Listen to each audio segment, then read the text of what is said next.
যৌনপল্লীতে voter তালিকায় নাম তোলার উদ্যোগ কমিশনের। সোনাগাছিতে বিশেষ শিবিরের পর কলকাতায় আরও 2 জায়গায় শিবির। এনুমারেশন ফর্ম পূরণ এবং ভোটার তালিকায় নাম নথিভুক্তকরণে সহায়তা। কালীঘাটের যৌনপল্লীতে বিশেষ শিবিরের আয়োজন, উপস্থিত ডিইও। আমরা চোখ রাখবো আমাদের প্রতিনিধি অদ্রিজা ঘোষের একটি প্রতিবেদনে।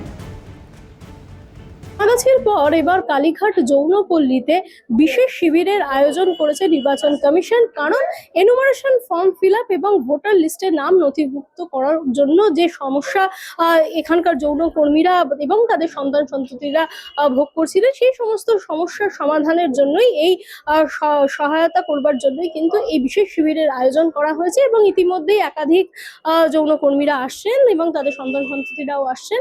তারা এসে তাদের সমস্যার কথা জানাচ্ছেন এবং শুধু তাই নয়, তার পাশাপাশি এদিন উপস্থিত রয়েছেন এই দক্ষিণ কলকাতার ডিইও বিভু গোয়েল, এবং তিনিও এখানকার যারা যৌনকর্মীরা রয়েছেন এবং তাদের সন্তান সন্ততিরা রয়েছে তাদের সাথে কথা বললেন এবং তাদের আশ্বস্তও করলেন যাতে তাদের সমস্যার সমাধান করা যায়, সেই বিষয়টিও তিনি আশ্বস্ত করলেন। আগামী দিনে আর তাদের এই সমস্যা আশা করি মিটবে, সেই বিষয়টিও তিনি জানালেন। ক্যামেরায় শুভময় দাসের সঙ্গে অদ্রিজা ঘোষ, ক্যালকাটা নিউজ, কলকাতা। এই গোটা ঘটনায় অ্যাডভাইজারি অফিসারের তরফ থেকে কি বলা হচ্ছে আমরা শুনবো।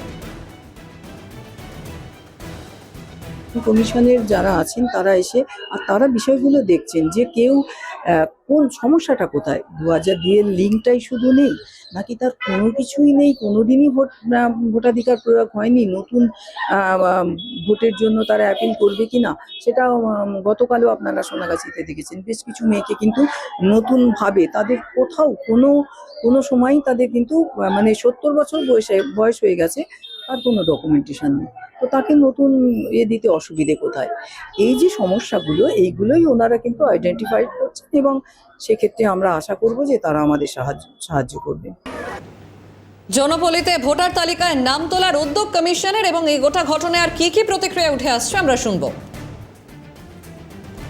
তো ভীষণভাবে সরকারের কাছে থ্যাঙ্কফুল যে আমাদের জন্য সময় বার করে আসা, আমাদের মানে মা মাসিদেরকে সাহায্য করা, বোঝানো খুব সুন্দর করেই। কালকে সোনাগাছির যে আমাদের ক্যাম্পটা হচ্ছে খুবই তো ভালো, এসে শুনলাম যে ভীষণ ভালো হয়েছে। মানে সাধারণ যে যৌনকর্মীরা যারা মানে সংগঠনের সঙ্গে হয়তো জুড়ে নেই বা কাজ করে তারাও এসছে নিজেদের ফর্ম ফিল আপ করার জন্য, খবর নেওয়ার জন্য। আমরা খুব হ্যাপি। বলেছে এখানে আজকে ক্যাম্প হবে, যদি হয়ে যায় আমাদের তো ভালোই হবে।